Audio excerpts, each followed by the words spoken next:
317 BC. Alexander the Great has been dead for 6 years, yet the struggle for his throne and empire was far from over. That year, 2 armies clashed, each led by a queen. One was commanded by Queen Eurydice, Alexander's niece and the daughter of the warrior princess Cynane. The other was led by Queen Olympias, Alexander's mother. Both sought victory to secure the throne for their respective favored claimants. But which queen would triumph? Hello and welcome back to Alternative History. If you're new here, my channel is all about ancient history, especially ancient Greece. I talk about various people, especially those that were often overlooked in history and probably almost forgotten. And today I will continue my series about the women of Alexander the Great, to be precise, the female relatives of Alexander the Great. And like teased in the intro, today I will talk about Adea Eurydice, the niece of Alexander the Great. She's the daughter of Cynane, the older half-sister of Alexander, and I already covered her in my last video, so if you're interested in her, then please watch my video about Cynane. Adea Eurydice will be especially interesting as she will be clashing with another and even the most famous relative of Alexander the Great, his mother Olympias, who was very calculative and a very savvy politician herself. And yeah, she didn't shy away from brutality and bloody messes. So this will be one of the main conflicts in her lifetime, but not her only conflict in her very short life, as we already discovered before while covering Cleopatra, the only full-blooded sister of Alexander and Cynane, like I mentioned before. Adea Eurydice would also meet a tragic and brutal end, and we will find out why. And please excuse me if I say Adea or Adea Eurydice or even Eurydice.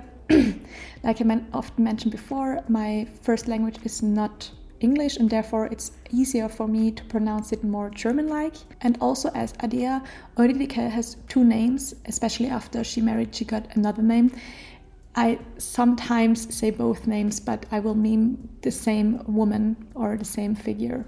So please excuse me for that in advance. But let's start and find out who Adea Eurydice was, what she achieved in her short life, and why she met such a brutal end.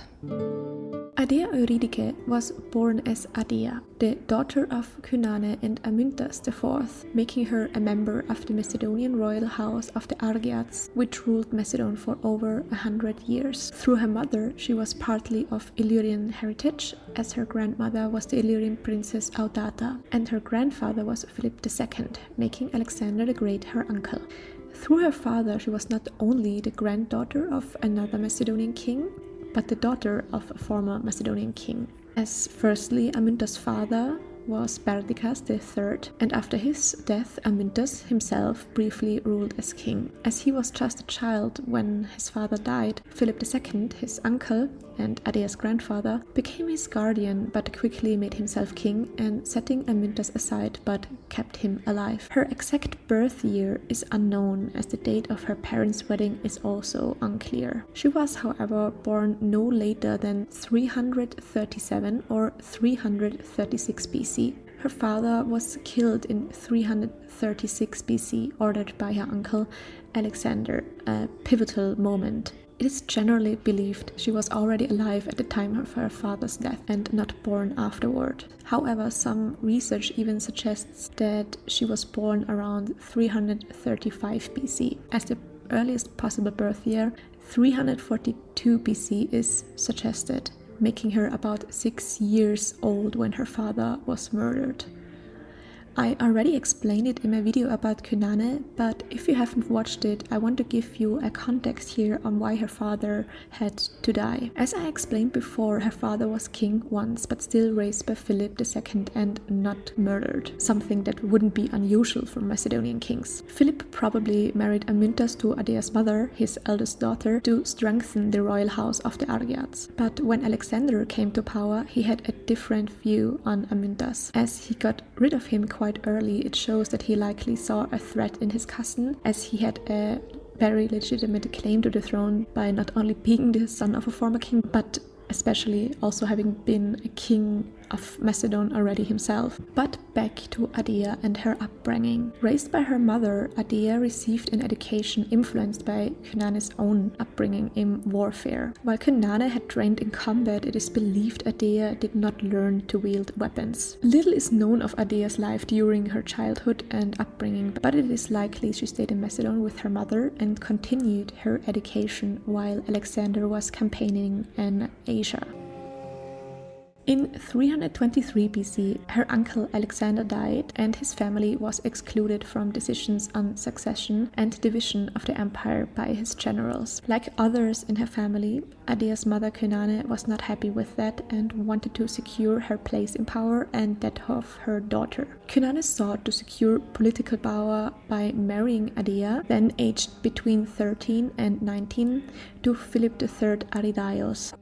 Who was Philip III Arrhidaeus? He was Alexander's half-brother and therefore also the half-brother of Cynane, making him Adea's other uncle. He was born to Philip II and Philina, a Thessalian noblewoman who was either the concubine or one of the many wives of Philip II. He was considered intellectually disabled as he showed learning difficulties from an early age. He therefore was not considered mentally fit to rule on his own, and thus he was made the co-regent of Alexander's infant son, Alexander IV Aigos, who was born only a few months after his father's death. Philip III Arrhidaeus adopted the dynastic name of Philip after being made co-regent, so his birth name was only Arrhidaeus. And he was born likely around 352 BC, what makes him at least 10 to 15 years older than Adea, but marriages between uncles and nieces were common not only in royal dynasties of this time, but in general in elite circles and especially in Greek society. And as common were large age gaps, so this constellation was nothing unusual. Another famous example in that regard is King Leonidas of Sparta, who married his much younger niece Gorgo. Shortly after Alexander's death, Cynane led an army accompanied by Adea to Babylon, where Philip III Arrhidaeus resided. However, her troops were intercepted by Antipatros, an influential Macedonian general and nobleman who served Philip II and Alexander. Adea's mother was able to push him back and continued, but later she was once again confronted by Alcetas with the Macedonian army, or at least a part of it.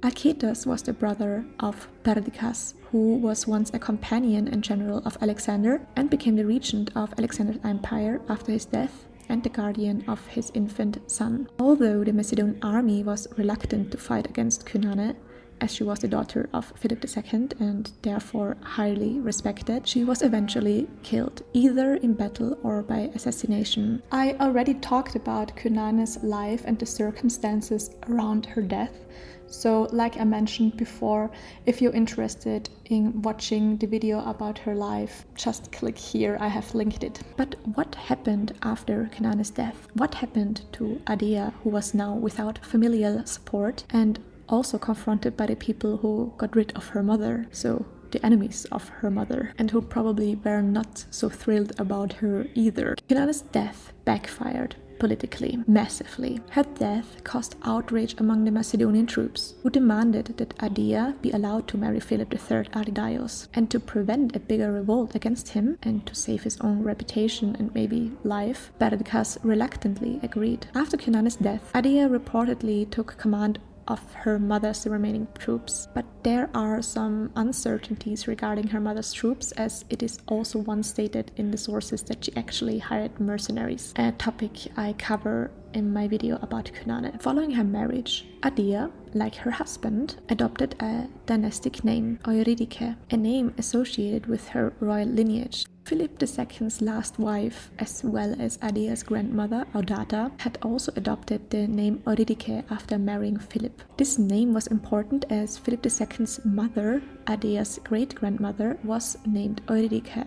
These name changes were a deliberate strategy to remind the Macedonians of her royal heritage and bolster her claim to influence in the kingdom. Shortly after her marriage, Adea Eurydice began to assert political influence, acting on behalf of her husband, who served more as a figurehead due to his condition. Meanwhile, the First War of the Diadochi broke out, meaning a war among the so-called successors, the former generals of Alexander. Around 321 BC, Perdiccas, the regent, was assassinated in Egypt by his own men during his campaign against Ptolemy, the satrap of Egypt and later pharaoh. Before his death, he pursued a marriage with Alexander's only full-blooded sister Cleopatra, meaning Adea Eurydice's aunt.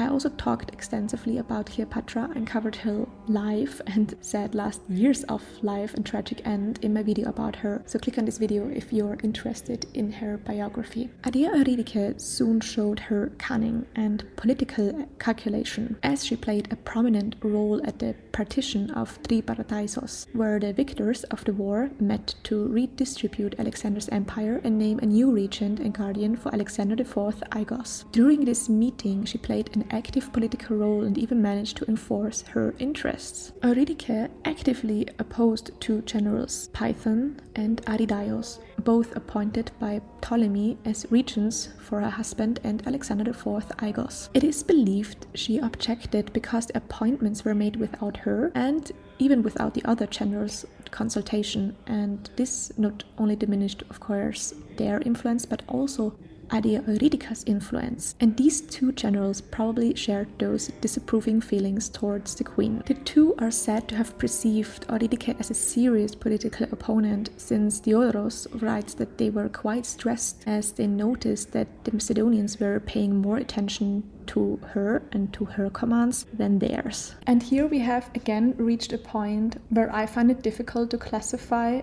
and order the upcoming events correctly and chronically.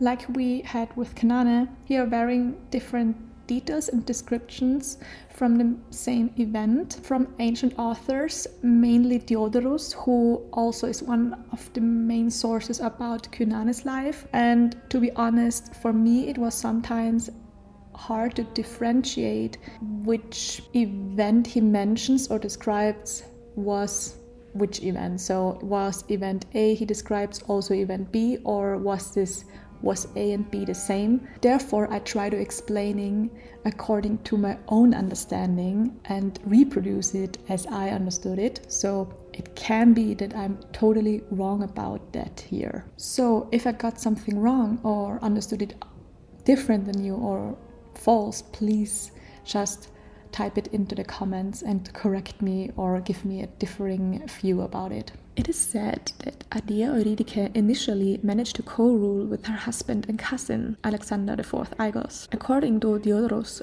there was a meeting where the generals Python and Arrhidaeus were ultimately deposed as regents, and Antipatros was elected as the new regent of the Alexander Empire, who arrived a few days later.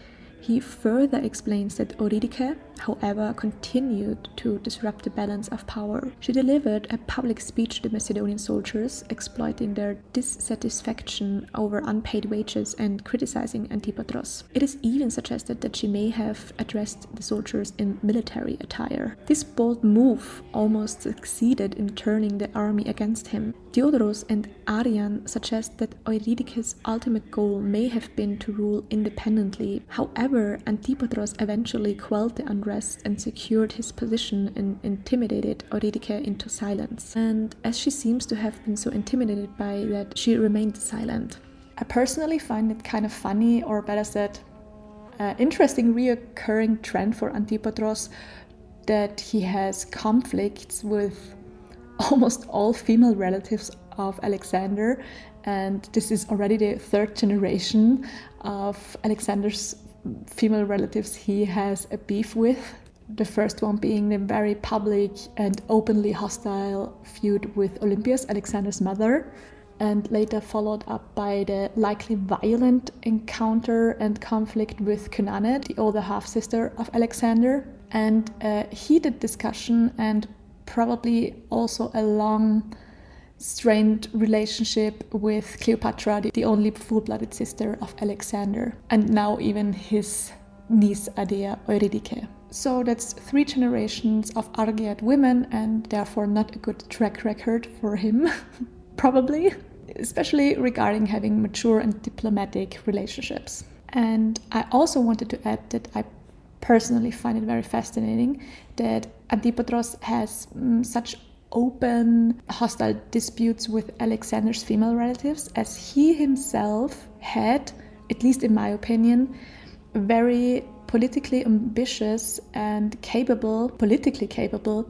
daughters himself. Daughters who were, in my opinion at least, especially in the long run, more accomplished and successful than all of his sons, maybe except for Cassandros, his oldest son. As like him, they established power within their own family, married into dynasties, and were sometimes even the founding mothers of Hellenistic dynasties that lasted much longer than Cassandros' line, for example.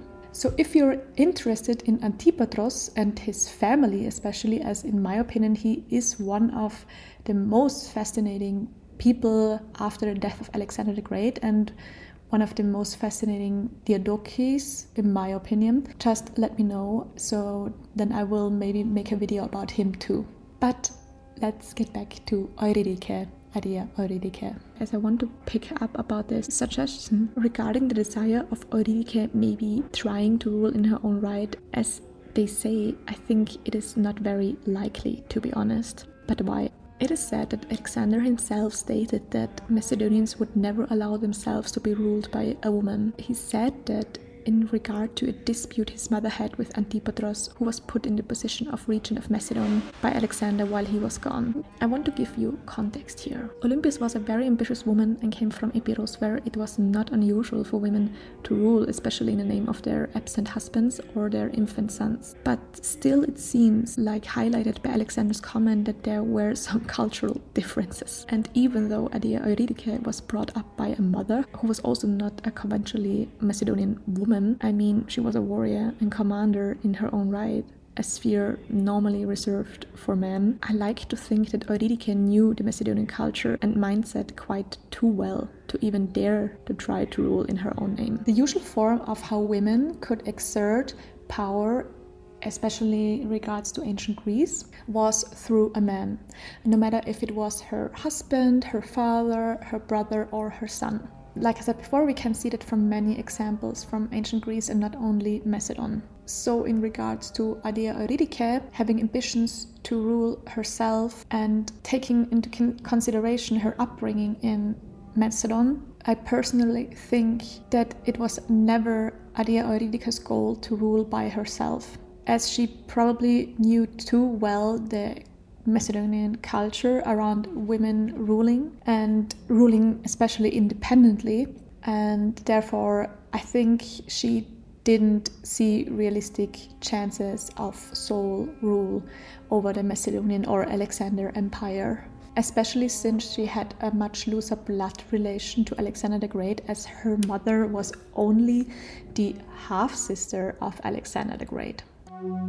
By Antipatros' orders, Eurydice, her husband, and the other members of the royal family were sent back to Macedonia. And only 1 year later, already 80 years old, Antipatros passed away in 319 BC. This event triggered the Second War of the Diadochi, with the main opponents being Polyperchon and Cassandros. Polyperchon was an old friend of Antipatros and, like him, had served under Philipp II and Alexander. He was a respected and influential general, also around 80 years old. Before his death, Antipatros had appointed his old comrade Polyperchon as his successor as regent, and this decision did not sit well with Cassander, Antipatros' eldest son. Feeling betrayed, he formed an alliance against Polyperchon. But what about Eurydice, and what role did she play in this conflict? Eurydice wanted to strengthen her husband's royal authority and saw this conflict as the perfect opportunity to do so. However, this led to a division within the royal family. Let us recall. Alexander's son was also co-regent and had his own claims to the throne, and his claim was supported by his grandmother Olympias. Ultimately, the conflict revolved around the struggle for sole rule. Within the Argead dynasty, this resulted in two women facing each other, Eurydice and Olympias. Olympias, the mother of Alexander, enjoyed tremendous prestige, as we also saw in the video about Cleopatra, and was therefore in a much better position in the eyes of the Macedonians than Eurydice. Olympias allied herself with Polyperchon as she harbored a deep hatred for Antipatros and his family, a sentiment we also remember from the video about Cleopatra. It is important to note here why Olympias hated Antipatros and all of his family so much by extent. Olympias accused Cassandros and Iolaos, the sons of Antipatros, and therefore the entire family of him, of being Alexander's murderers. This accusation fueled her hatred for them even more. Cassandros would later have a very personal reason too to act against Olympias, which I will explain later. In 317 BC, Eurydice officially sided with Cassandros and expelled Polyperchon. She even appointed Cassandros as regent in her husband's name. This was a true example of Game of Thrones style intrigue, I tell you. Some historians even believe that Eurydice acted as a regent herself during those times.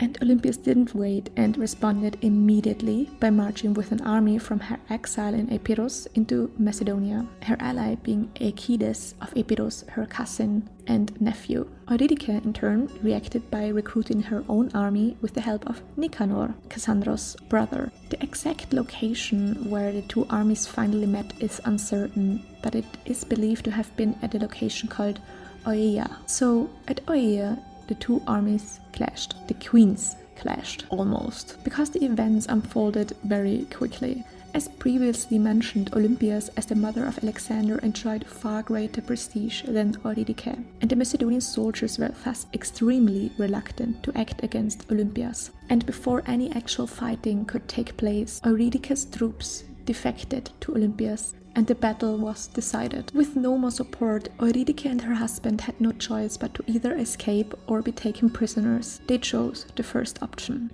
They sought refuge in the city of Amphipolis, a prominent stronghold in Macedonia. However, they were soon captured by Olympias' troops and imprisoned. Olympias ordered the execution of Nicanor, the brother of Cassandros, and of Philipp III Arrhidaeus, her stepson and half-brother of Alexander the Great. The reasons for this were likely both political and personal. Politically eliminating Philip III removed a rival for her grandson, Alexander IV, claim to the throne. And personally, Olympias may have viewed Philip III as a pawn of Eurydice and a symbol of opposition to her authority. And the execution of Nicanor as the son of Antipatros and brother of Cassandros, of course, was a personal one too. Eurydice at first was held captive and not executed immediately, because Olympias made herself very unpopular during her quite short reign. Through her actions and persecution of her political enemies, she damaged her standing significantly. Her behavior, often described as bloodthirsty and excessively harsh and cruel, alienated even her former allies. Olympias especially targeted members of Antipatros' family, executing some of them, like Nicanor, as mentioned before, and desecrating graves like that of Iolaos, the other brother of Cassandros, whom she accused of murdering her son. And all of that further eroded her support. As her popularity faded and the Macedonian population began to oppose her, she may have feared that Eurydice become a symbol of opposition to Olympias and may have motivated the queen's decision to eliminate her quickly. So Eurydice's fate was sealed. And it was a grim fate. Olympias reportedly presented her with a choice of death. She could die by poison, a sword, or hanging. According to legend, Eurydice refused all three options, and instead she is said to have strangled herself with her own belt. This account, though dramatic, is often considered an embellishment intended to heighten the tragedy of her story. Some historians believe Eurydice may have been murdered outright rather than committing suicide later. The deaths of Eurydice and her husband marked the end of a big chapter in the struggles for power among Alexander's successors. However, Olympias herself did not live long enough to enjoy her victory. She had to flee Macedonia and was besieged by Cassandros' forces. Ultimately, she surrendered in 316 BC and she was murdered shortly after, probably ordered by Cassandros. Alexander's son and widow Roxane were also taken captive by Cassandros and vanished from the public eye. both were probably gotten rid of in secret years later by him. With this, the Second War of the Diadochi came to an end, and the Argead dynasty was no longer in existence, except for one remaining member. A new dynasty was born and now ruled Macedonia, the Antipatros. Cassandros ordered Eurydice, her husband Philipp III Arrhidaeus, and her mother Cynane to be buried with all the honors befitting royal family members in the royal necropolis at Aigai. It is believed that Tomb 2 at Aigai may have been the final resting place of Eurydice and her husband. However, some scholars suggest that this could instead be the tomb of Philip II and his last wife. This interpretation is supported by the fact that military equipment and depictions of Amazones were found in the tomb. These elements could point to a burial of a warrior or a warrior queen. On the other hand, it is also argued that military objects were exclusively reserved for men, and there is no evidence or indication that Eurydice actively participated in combat herself.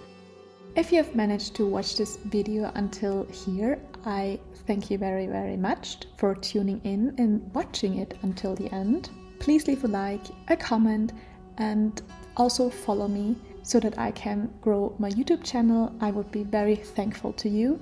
If you're interested in more ancient history, especially ancient Greek history, I recommend you to follow on my Instagram channel. I cover ancient topics every week, or I at least try to post every week. Until next time, thank you very much for tuning in into Alternative History.